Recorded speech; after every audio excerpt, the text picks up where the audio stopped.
My name is Steve Fretzin, and I'm a business development coach primarily for attorneys. I've been doing this for the last 10 plus years, and what we all know is that attorneys don't learn business development and practice management in law school.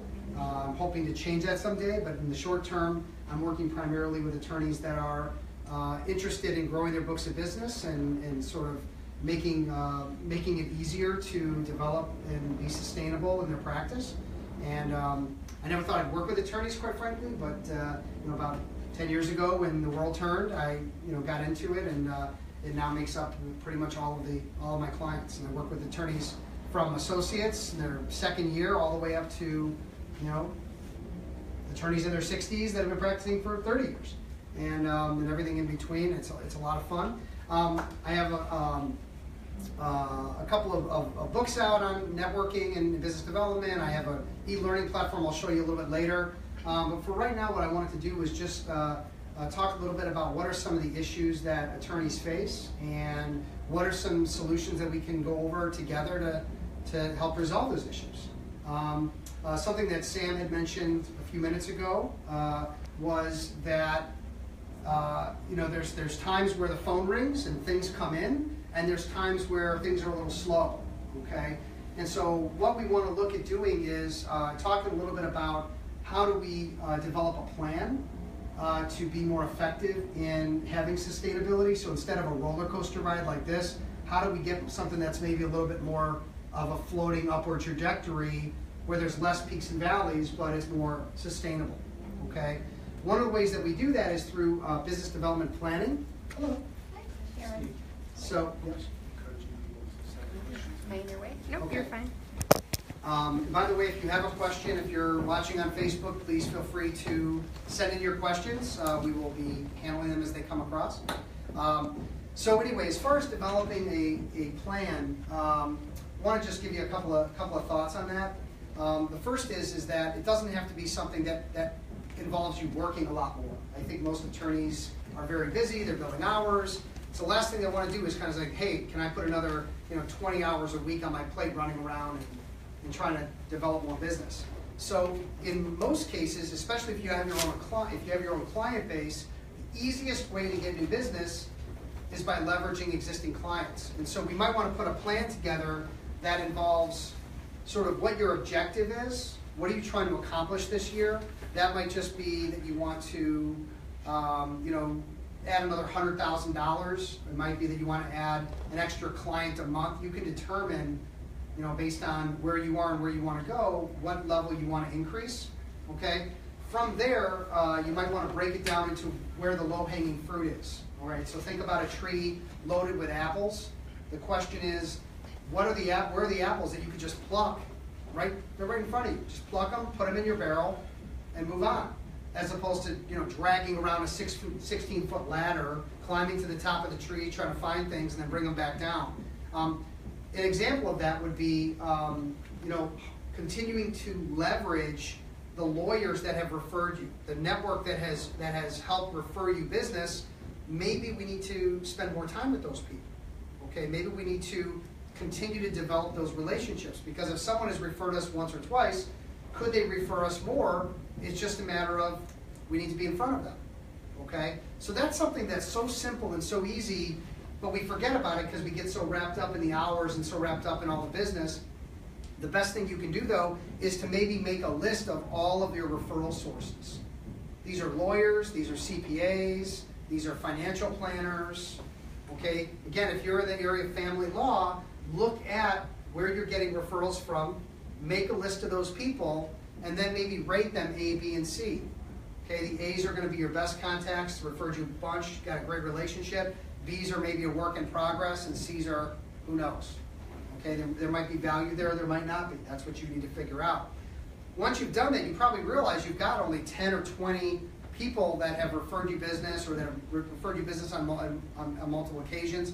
That might be the best way to go then, to think about what can you do for these people.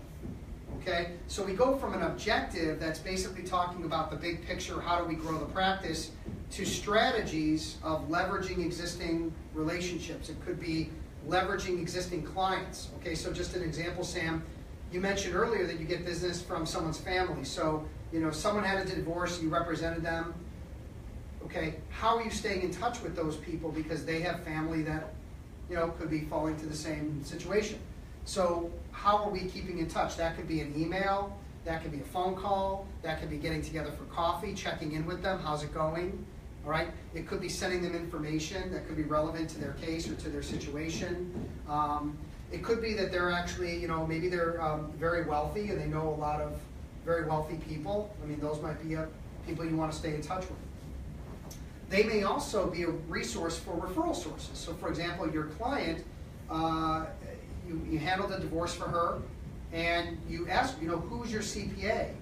Who does your financial planning? Oh my God, I have the best person. And that introduction gets made. Now you have a new referral source based off of being introduced in by a client that was very pleased with your services that can talk you up. That referral source ends up being, providing 3, 4, 5 introductions to you over the course of a few years. That could be $100,000 in business that you wouldn't have had. So we're looking at the objective, we're looking at different strategies, and then you might want to get a little more tactical about who those people are, how often you have to reach out to them, how are you going to keep them close to you. It could be things like how many calls you're going to make a week, how many calls you're going to make a month, okay? And when are you going to make those calls? So again, we just can get real tactical about how we do that. Okay? So I think planning, having a very simple 1 or 2 page plan can keep you focused and keep you on track, as opposed to just having a year and, did the year have you? That's the question. It's the same year you've had every year where it's all reactive. And that's great. I mean, if you can your phone is ringing and every year is bigger than the next because that's coming in, that's great. The question is if that stopped, then what? And so I think that having some proactive direction to go so that the reactive stuff comes in, but then there's proactive things that you're doing to bring in business and you keep that going, that's going to help you maintain that flow upward. And it doesn't have to be that you grow from 500,000 to $1 million in 1 year, although that's something that I do work with clients on. It's wonderful and it's fun. But some people just want to go from 500 to 600, from 600 to 700 and see that type of growth sort of over a number of years and not see a big dip. Okay, that's good. So does that help answer that question a little bit? Just a very basic plan. I do have a book, a couple books. In this one, and this is an ICL published book called The Attorney's Networking Handbook. Okay, published it through ICL in August. And there is a chapter, I think it's chapter 4 on planning, and it gives you a sample plan. So this is available on ICL's website if anybody's interested. I think it's ICL/networking, ICL.com/networking, something like that. Anyway, you can type in the name of the book or my name, it'll pop up.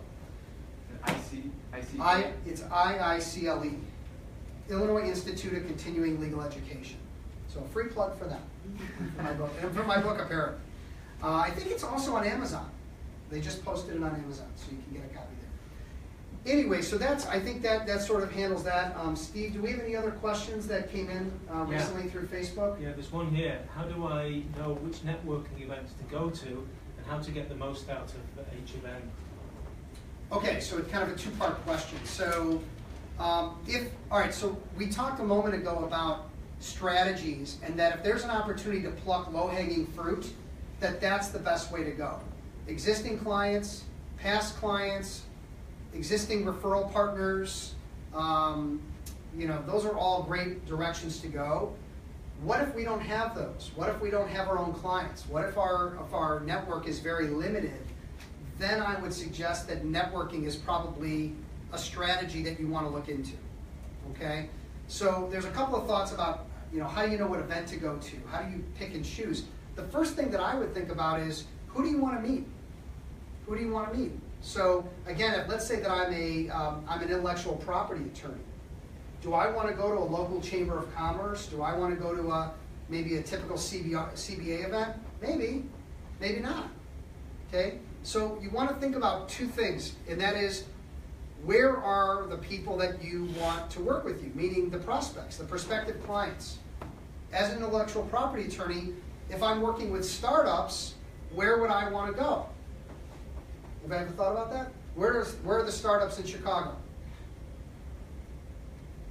18? 40? It's 1840? None of us know the year. That's The sad. year of the Chicago fire, if that helps anybody. I think it's 1871. 1871. Okay, Right. so I want to meet startups. I'm an intellectual property attorney. I want to get some clients where there's some upside. I want to get some client. I can go to some networking events specifically in places where my prospective clients are. Now, what if I'm a 15-year intellectual property veteran and all I'm doing is working with general counsels of big corporations? Is 1871 going to help me? No. Is a local Chicago Bar Association going to help me? Where can I go to meet GCs? That's the question, right? Most attorneys that are playing at that level want to know that. You might have to go to conferences, right? You might have to go to the conferences where the general counsels are. You might have to join boards. You might have to look at a charity. You might have to look at, again, where are those people hanging out? And that's where you're going to want to go network. Now, if that's difficult to do, another option would be who else sells to general counsels? Who else sells to corporations? Should I befriend someone from Thomson Reuters who works with the GCs at all these big corporations, helping them on litigation support in e-discovery? So what if that's someone where's that person going? Okay, so maybe we want to look at, where the strategic partners are that's also sell into, for example, the level that we're trying to sell into. So again, Like a title? like for example, I network with Citywide Title, right? Patrick and Walter here, and we know attorneys. Guess what? So do they. So the idea that Ahmad is here too, right? So the idea that we can network with people that also sell into similar types of clientele, that's what we're looking for. So again, you want to find events where either your direct buyer is hiding out or where the strategic partners are hiding out. So family law, let's talk about that again. Where can someone that's in family law go to network and meet either direct clients, could be anywhere, right? Right. Or more importantly, maybe, is where are your strategic partners? I mean, for example, Yes. I would think that a chamber of commerce would have community businessmen Okay. who might be in touch with their clients, and they might, depending on what their capacity is, Yes. have people they run into and say, hey, if you're looking for somebody when they hear about it and stuff, and have enough business cards in their pocket, maybe they are. Yeah, so you're in an event where there's 100 people and you get to explain what you do, and you figure, look, out of 100, is it possible that a few of them are going through some tough times at home? Themselves or know somebody. Or know somebody? For sure, right? And then who else is in that meeting? There are CPAs that are the first to be told that something's not working, or financial planners where, I'm calling my financial planner saying, look, I'm worried about my wife, she's spending all the money, or vice versa, and I want to protect her assets, I think things are going south. Is that the first person called? Where are the financial planners? Where are the CPAs? Are there networking events that I can go to where those people are there? And by the way, maybe I'm the only family law attorney that's there. Okay? So that's really what we want to look for in what events we should attend. Another suggestion that I make that I really encourage you to do, and this will help protect your time, because when you go to an event, there's the time to get there, there's the 2-hour event, there's the time back.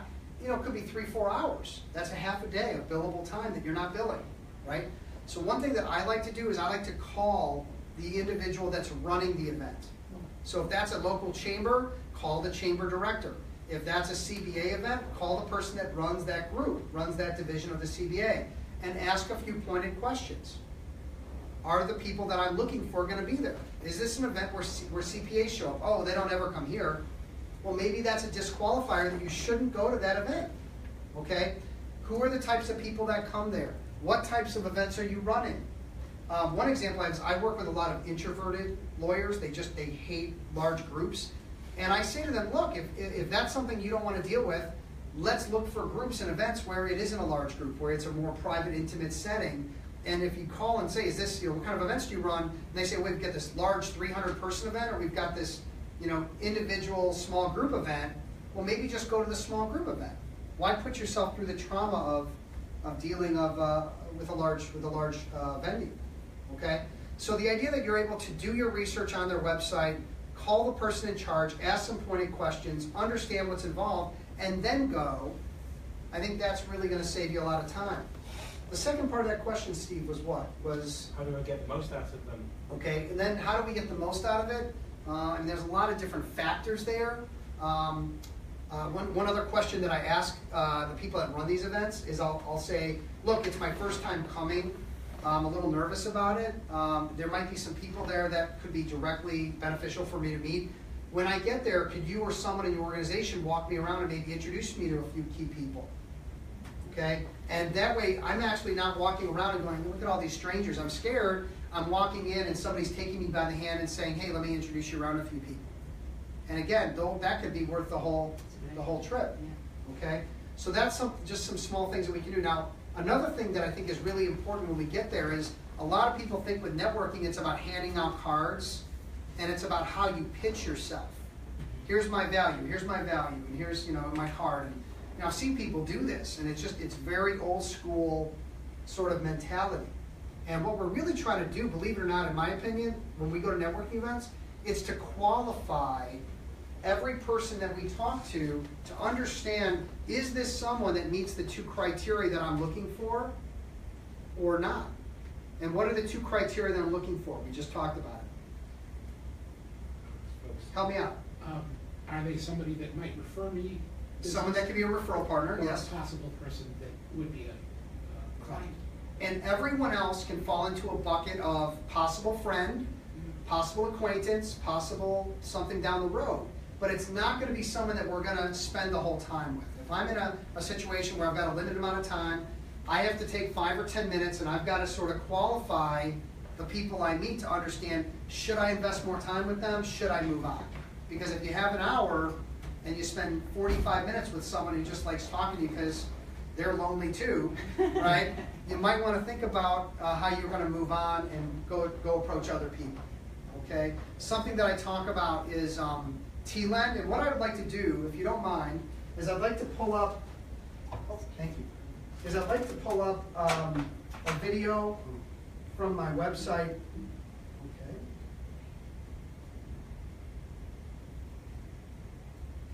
Now, what I'm going to show you, this is called Origination Station. This is something I developed late last year. And what it is, it's an easy entry system for lawyers to get involved with me without hiring me directly. It's sort of like that I want to hire a coach, I should hire a coach, or I should at least learn business development, but I'm not ready yet to do that. How can I learn business development and still get some value and then see if I like what this guy's saying, and then maybe we go further from there, okay? So there are some live events, like last week we had a coach's corner where people brought in their toughest challenges and we had 20 people on that call. In some instances I'm giving CLEs, I think 4 a year as a part of the program. But I just want to show you this. If we click on this networking program, all right, and there's something about working an event. Okay, here's a program called 5 Simple Steps to Qualifying a Prospect. Okay, so think about this. I'm at a networking event, and it should say prospect and strategic partner, but I'm at an event. I talk with this guy, Steve. He seems nice enough, but what should I be going through in my head to understand, is this someone I want to maybe have coffee with?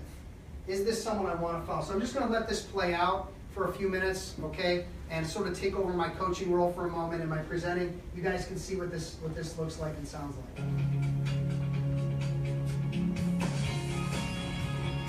One of the ways to get the most value when you're networking is to focus on qualifying the people that you meet with. Let's take a look at how to accomplish this. Steve, I wanted to talk to you a little bit about if you have a business contact that you think is going to turn into a business prospect or an actual client, and you spend tons of time, tons of energy, all of your focus is on this person, and it just never translates into actual business. Right. Do you have things in your mind to maybe trigger when you're perhaps maybe chasing someone down that isn't going to maybe help you or be a strategic partner or something like that? Sure. And I think what we're talking about really is developing a strategic partner, someone that's going to perform for you from a referral standpoint and vice versa. And there is an acronym that I came up with years ago that I think might be helpful to take you from soup to nuts with somebody to really understand, is this person someone that you want to stick around with long term? TLEN, so T stands for trust. Is this someone trustworthy? So from the first minute that you met them, 10 minutes in, the first coffee meeting and beyond, is this someone that you feel is committing to things and following through with things? If someone continues to break promises to you and to others around you, is that someone that's trustworthy and is going to be a long-term partner? Probably not. So it's just one of the signs you're looking for. One of the signs is again, commitment, follow through, trust. Okay, as soon as that's broken, very tough to bring it back. Maybe give someone a second chance, maybe not a third. Okay. L of TLEN is like. Is this someone that you could be friends with? Is this someone that you like? I remember when I started networking years ago, there was a guy I met who was super well connected, and I thought, wow, this guy could refer me a lot of business, but didn't like him at all. He was just not a likable guy, and we just, oil and water. So, likability is really kind of important, right? E is expertise. Is the person you're talking to an expert? If you're networking with another attorney and you observe that the person doesn't know much about the law, right? How did they even get past the bar? That would be a big concern. Have you had experience with someone that you were talking to that couldn't prove out? I've spent time with people in a certain industry or space, and it took me a long time to realize that maybe they didn't know as much as they thought they knew. So what you're saying is there's thought that goes behind all this. These are all the things you're kind of underwriting in your head as you're going along. Yeah, and as long as I can start checking off boxes with the TLEN, I'm starting to get a good feel about somebody that this is someone I want to spend more time with. So expertise is really important. And is network. Do they have a network? If this person doesn't know anyone, it's very difficult for them to refer you. There's other things that can maybe add value, with you. But again, if you're looking for direct business, if someone has a huge network and they're willing to share, that's going to be much better than somebody who's just getting started out. Steve, is one way to tell if someone is well networked is to see if how many connections they have on LinkedIn? I think that's a part of it. I think that between LinkedIn, asking questions, learning about their network, talking through mutual contacts, these are all things that are going to help you understand this person has a community to draw from versus no one to draw from. And again, having a network isn't the most important thing. I think compared to trust, likability, expertise, those kind of rank higher. And then the last one is D, and that's decision maker. And again, is somebody a high-level executive, owner, president, CEO, GC, or is someone a data entry person? Is someone a first-year salesperson? You can look at that as another factor in trying to decide, do you want to spend more time with this person? Are they relevant and real to what you're trying to accomplish?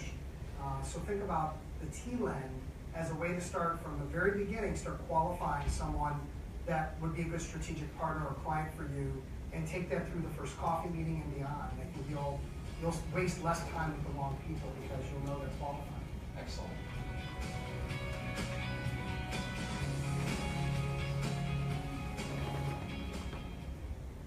So the idea here is that I have an interactive exchange with a client. That's a real client, by the way, very successful one, who was kind enough to help me out with these videos. But to interact with a client and go through some of these techniques in a very casual way as opposed to a talking head. Some other things that we have here, not to get too far off topic, but strategy sessions where these are just different topics that I'm covering on business development. Masterminds. These are top attorneys that you would want to get information from, meaning they're rainmakers. So these are people that I'm asking questions. How did you do it? What works for you? And they all have different answers. It could be some, leveraged speaking. Some were thought leaders. Some, leveraged, building a network.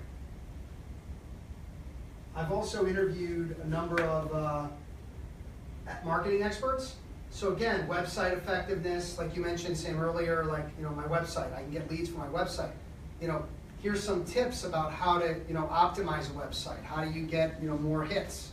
How do you convert? Public relations, case management.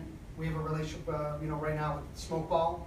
And so we're doing a presentation 5th of April. The 5th of April. For those of you watching, 5th of April, want to come to see us at Smokeball. And so again, these are the kinds of things that we're including and adding on a regular basis. All of my articles from the National Law Review and the Chicago Daily Law Bulletin, I was on the cover today. Awesome. Were you? Okay, yeah. So anyway, the idea that there's education that's available online, I should say, that you can utilize as sort of a subscription, pretty cool. Anyone through Amada gets a significant discount, so we can talk at the end of this about that if you're interested, as a way to get started. Why don't we do, and your name is? Sharon. Sharon. Oh, Sherry? Sharon. Sharon? Sharon, okay. Are you on this floor? No, I'm 160. 161. 161? Okay, great. And what area do you practice? Estate planning and Okay. law. Do you have any specific questions about growing your practice that you'd like to throw out? I hate to put you on the spot, but Let me think. When you're starting out, what would you say your top 3 pieces of advice would be for growing your practice? someone starting out literally Opening from your own scratch law- or opening just your starting own your law own? practice. Building your own law practice? Okay. Coming off with this off the cuff, but let's figure it out. So, number 1, I would say, this is a little different than what I said earlier. I said earlier about a marketing plan.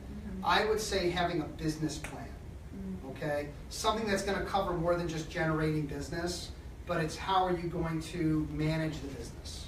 Because there's so many, there's the operational side, there's the financial side, the sales and marketing side, there's the caseload side. So, how do you manage all that? And again, it might be talking with, a software provider like Smokeball.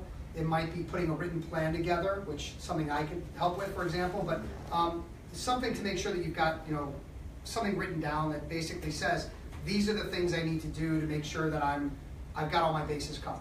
That's number 1. Number 2, I would say probably getting a list together of all the people that you know and having a sit down. Maybe not with everyone, but let's say if you know 250 people, sit down with 50.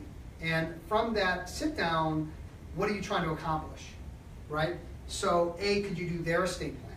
Number 2, can you start building a referral network if you don't have one, and who are the people that you want to meet? So like we mentioned, maybe with estate plan, financial planners, family law, it could be real estate, right? It could be guys like, Patrick and Walt that, are dealing with a lot of real estate and mortgage people. So, getting a list together and making sure that you sit down with those people to explain what you're doing, find out about their situation, see if you can get some business early on, because cash is really important. So the idea that you can build some cash and build your bank account early, that's going to ease things later on when you want to get a website together, when you want to start making investments in support services or getting, like Amada, has more than just a space. I mean, they obviously have support services that cost money. So you want to make sure you have some good cash flow.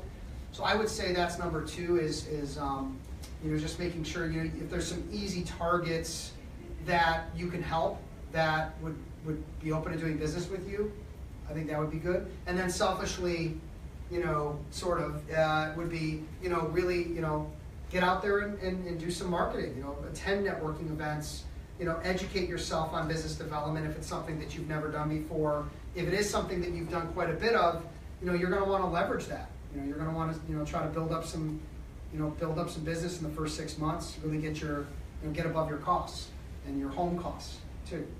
So I would say that would be the kind of the primary things. But I think, the old saying, if you fail to plan, you plan to fail.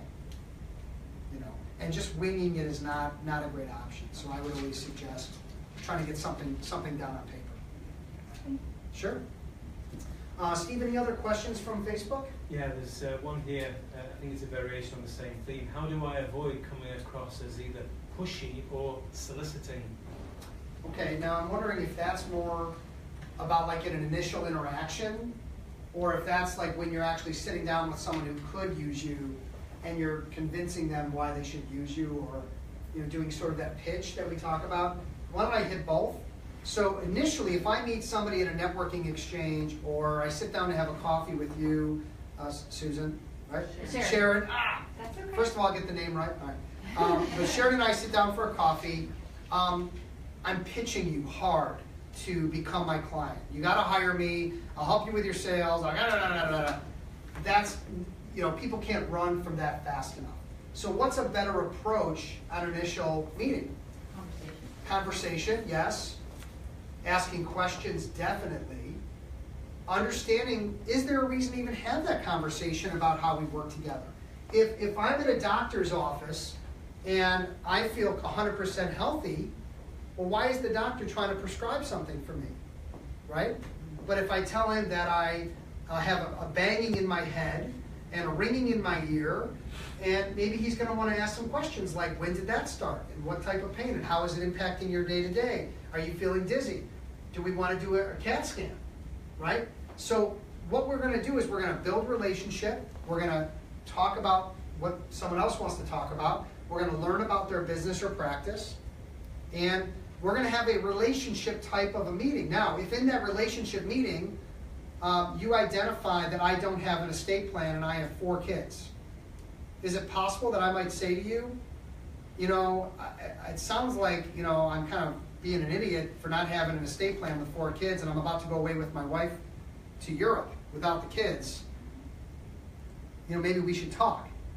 And at that point, again, you've learned enough about me and my family and my business and what I have going on. There could be an engagement there. Okay? Now, we can either address that while we're together, or we could say, look, why don't we take this, I know we're running out of time. I've got an appointment in a few minutes. Why don't we schedule a meeting to get together? Steve, you and your wife, why don't we meet in my office at 161, and let's have a meeting and talk about, what you're going to need before you leave for your trip, which is in a month. Okay? That could happen.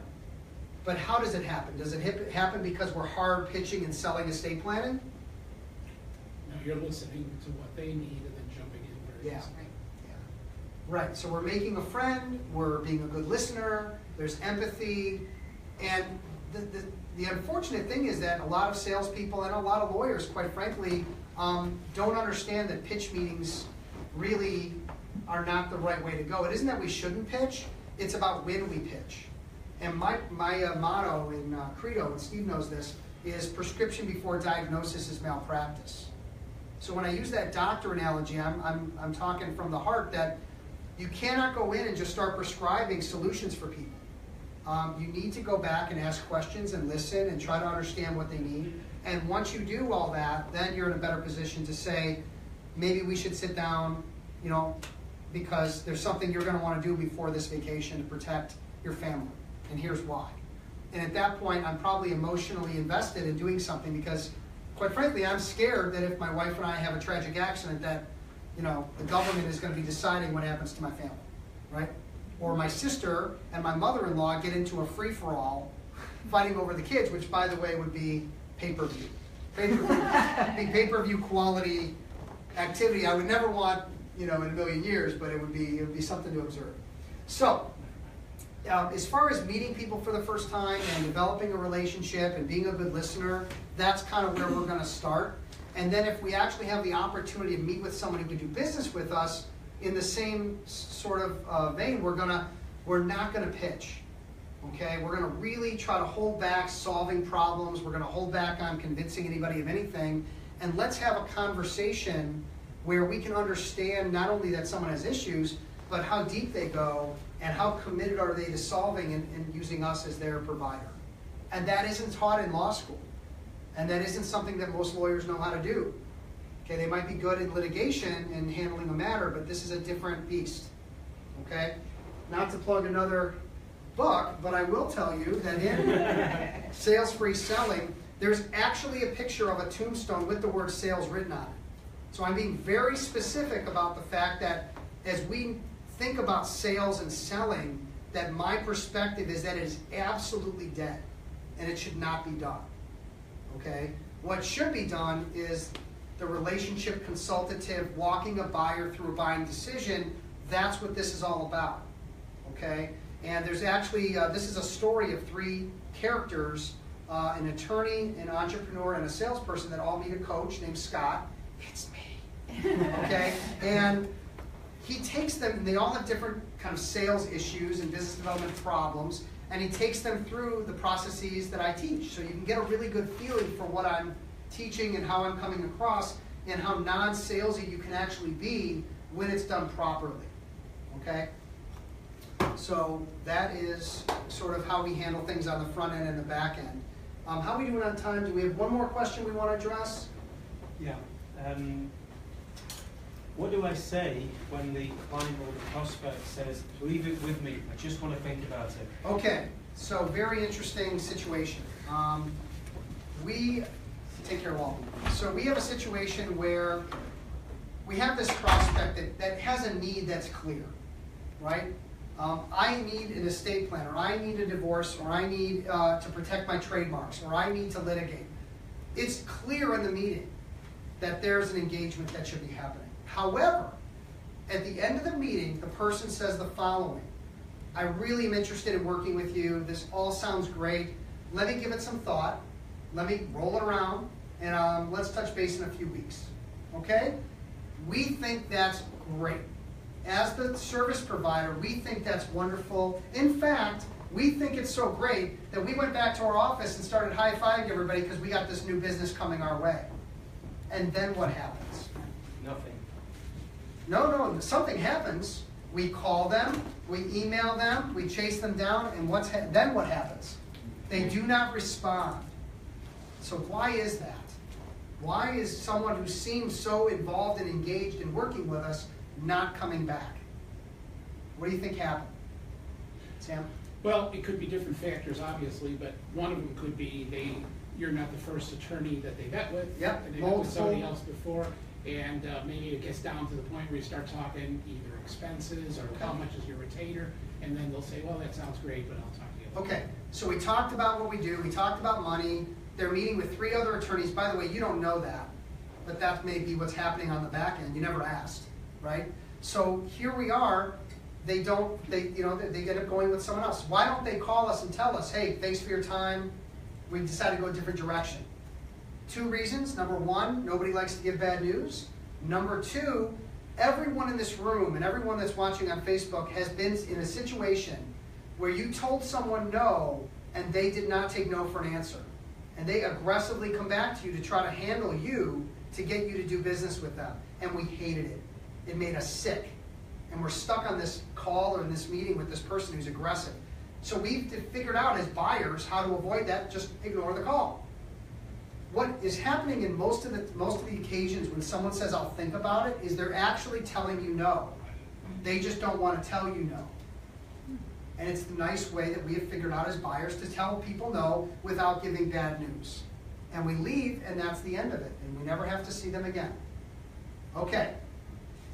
That being said, how do we get around it? And I'll give you 2 points, and then I'm going to kind of close up this presentation today. Number 1, also in the book, Sales Free Selling by Steve Fretzin. So, joking. But number 1 is we set agendas. Okay? And there's an agenda that's been developed that allows us to not only control the meeting, but get to a yes or no decision by the end of the meeting. Think about it, maybes, I'll get back to yous, are not allowed. Now that might sound crazy, but it actually works very well to do one of 2 things. Either to move someone forward as a new client, or it can actually move them to a no where there isn't any BS. You move them to a no, stay friends, but you get the answer at the table that this is not a fit and here's why, and they move away, and that's okay. Because at least you know why. You know it's not a mystery, and you don't live in hope that you're going to get something that you're not going to get. We have to embrace no as the second best answer we can get from somebody. Now that being said, I don't mean to compartmentalize this. It's one of many steps that I teach. And without the other steps, you're going to be a little bit lost in the woods. But I will tell you that at least setting agendas allows us to say something. For example, let's say we're in a meeting and I establish an agenda, go back and forth, make sure that you're open to answering questions. We want to make sure it's a fit. And I finish up with, Stephen, at the end of the meeting, if we feel like there's a good fit, we want to move forward to solve some of these issues for you. we'd sign a retainer agreement and we would move forward and I'd be your lawyer, okay? On the other hand, if you or I just don't feel that there's a fit or we wanna, not move forward, you can just be honest and tell me. I promise you'll be okay. And I would do the same if I didn't feel I could help you. Is that all right? We're getting a verbal agreement at the very beginning of a meeting that it's either let's move forward and figure out next steps, or let's move it to a no, and that's okay. Now, what that does on a psychological level is it gives him an out. What happens when you're given an out as a prospective client of somebody, or as a buyer? Right? Patrick's right on. We relax. So this has to be done properly. It has to be practiced and rehearsed, and it has to be laid out properly. But once it's done, then you're really into something. So let's fast forward. The other thing that drives people to a decision is urgency. If I'm not urgent to get a divorce, or I'm not urgent to do an estate plan, or I'm not urgent to litigate, guess what I'm going to do? I'm not going to do it because it costs money, it's time, and it's painful. So one of the only ways to get someone really invested in making a decision to do something different tomorrow than today is to develop urgency. Now, how do we develop urgent? Do I say, you need to get an estate plan, that's urgent? Okay, that's not the right thing. You don't want to convince someone of urgency. You want them to uncover the urgency based on your ability to question them. So to take it down the hole, let's say that you identify, Sharon, right? See? Okay. You identify that I'm about to go to Europe with my wife for 2 weeks. We're going to leave the kids with my mother-in-law, and I do not have an estate plan. And by the way, I've got a very nice business, and I've got a partner, and I've got all this stuff. You uncover in our meeting that I don't have an estate plan.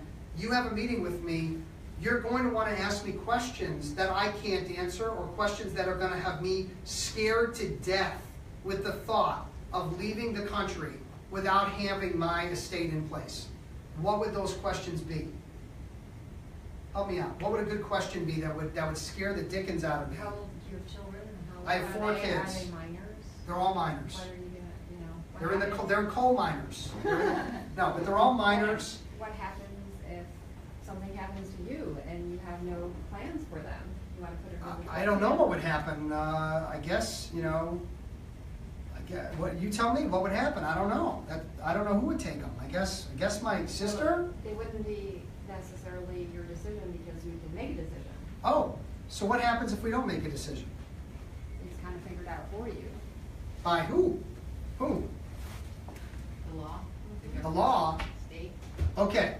So what's happening as we have this conversation back and forth is that I'm now identifying through your help that I don't have an answer that I need to have an answer for. And that if it's the government, or it's my sister, or it's my mother-in-law, that's all scary stuff.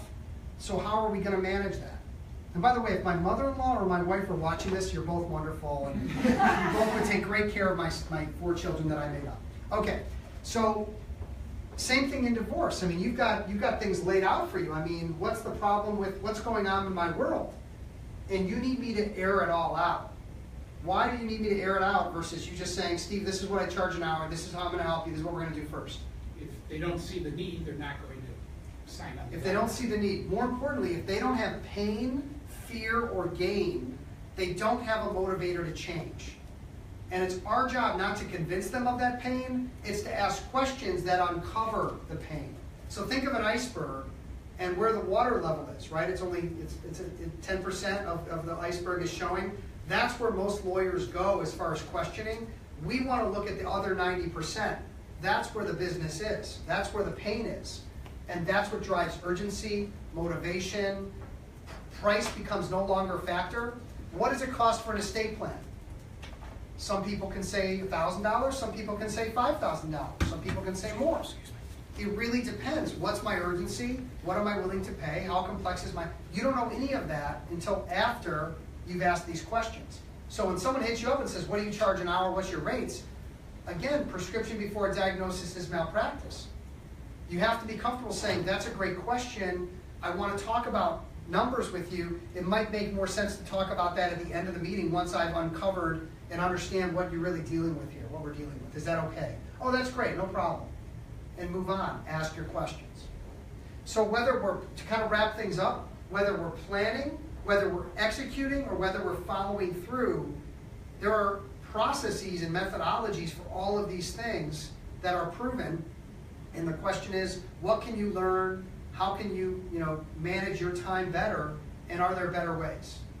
Okay? So what I would suggest is that if you're interested on Facebook or you're interested here and you want to talk to me at the end of the presentation about Origination Station or my coaching or my books or anything like that. By the way, each of you are going to get a book today for being here. Okay? So at least you'll have that. You get first choice because you were here first, Sam. So with that, let me know. We have discounts for Armada people. We have discounts for Citywide Title people. We'd love to be in a position to work together. Okay? We're going to wrap it up with that. All right. Thank you.